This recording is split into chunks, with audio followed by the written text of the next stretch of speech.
Hello everyone, Chain over here. As you always know, if you like my content, you can like it or subscribe in one of the casts that it's on the sides.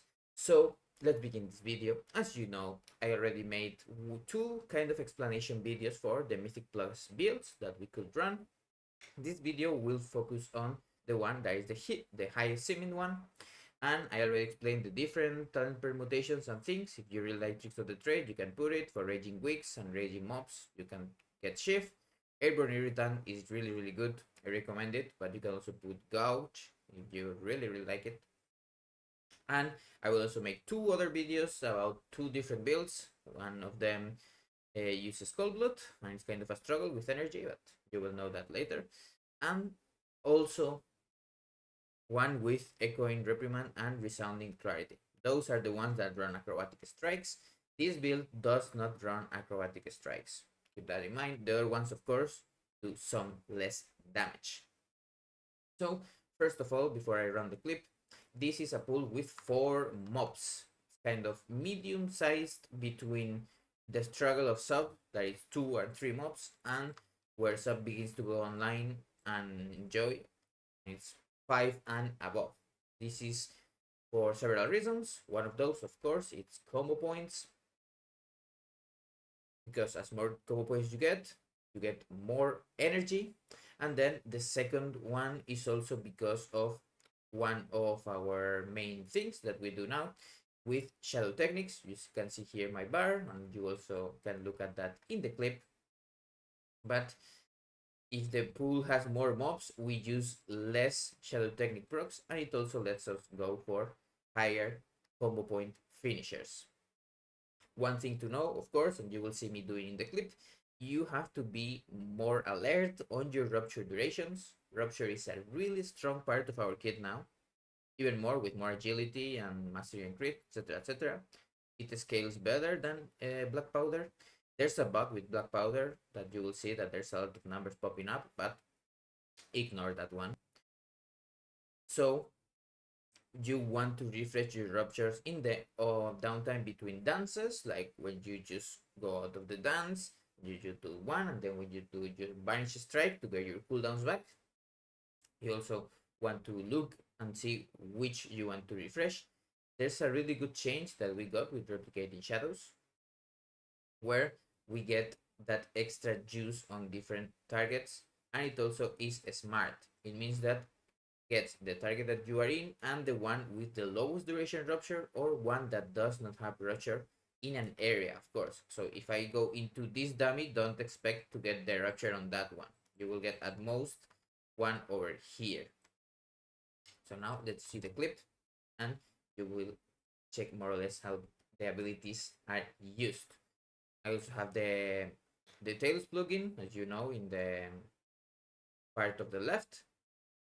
You won't see my mouse now, but it's really self-explanatory. And now I will put on one. So this is the talent tree, as you know. I already explained it, kinda. And now let's check. So for our opener, you will see that we'll do a Shadow Strike. Of course, it's the first Shadow Strike of the dungeon, so you don't have Slice and Dice and you don't feel combo points. But to not lose value, we are going to Rupture anyway. It's our highest damage finisher, and if you have in this case, the premeditation proc, you will do a 5 combo point rupture at least. If you have some shadow technique proc, or in my case, you can see here I proc the 2 set, so I got 2 combo points extra, and then you will do this shuriken storm. You will kind of feel combo points, and you will do another one, and then here you will flagellation, and here now you can see all of these mobs have the rupture debuff. So now we go inside dance. I will begin with black powder, and then I will use tea. If you want to use tea instantly, you can also use it, but I use it a little bit later. And then we do this shadow secret technique after the black powder. Then we do the normal rotation. We are using a storm because it's 4 mobs. You can also see here we have the 5 stacks of Dance Macabre. Now here, check this out. When we finish dance, actually, to get the secret technique in the next dance, you can use 1 or 2 finishers in between. So we will refresh our rupture here, that you can see it's going down. And this rupture, you can see this damage just moved to because it got the rupture renewed. And then when you know that these 2 mobs have the rupture renewed, you go to the other 2 mobs that will get the rupture renewed. And here we enter dance again, of course. And then we have to check those 2 out. And also we of course do the black powder and everything. And this will be more or less how you would play the pool.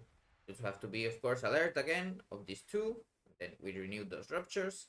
And this is where kind of you would choose, depending if the pool is going to survive longer or not. You can use your second stack of tea, because remember, we want tea for the energy. It's really important. We only use 1 tea at the beginning, because it will get capped when we use the vanish. We also get that. And then, because if you are going to keep doing the rotation, you would need that energy. So then you are here, you choose. If there are some mobs left or something like that, and you don't need to use the tea, you can just save it. And if it's capped, like here, you can of course just use it, so it begins counting for the next one. So this is kind of the opening rotation. And now I'm going to go deep into the other things that you will encounter in a dungeon. I'm also going to explain this, of course, twice and thrice in the other video, but if you only watch this one. So for targets, our cooldowns, as you can see, are Flagellation and Shadow Blades, strong ones. And you can see that our Vanish resets these cooldowns.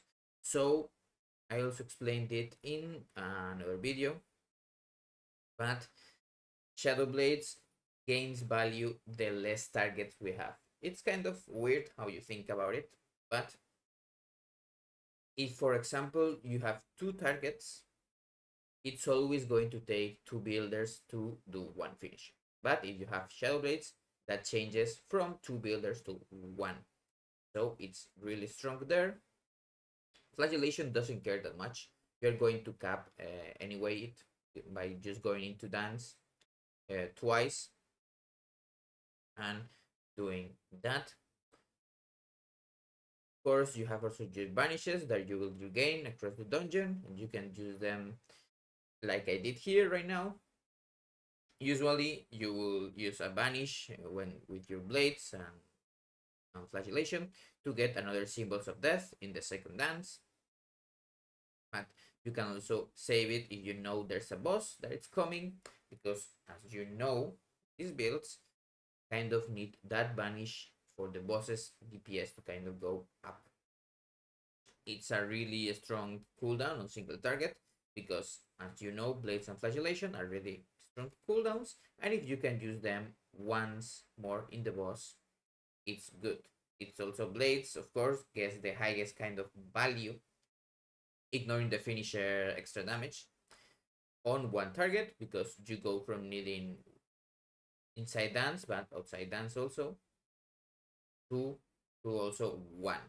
So you can choose and pick. Of course, as you can see, I did a lot of damage, but ignore that because there's a black powder bug. So I will see you in the next video.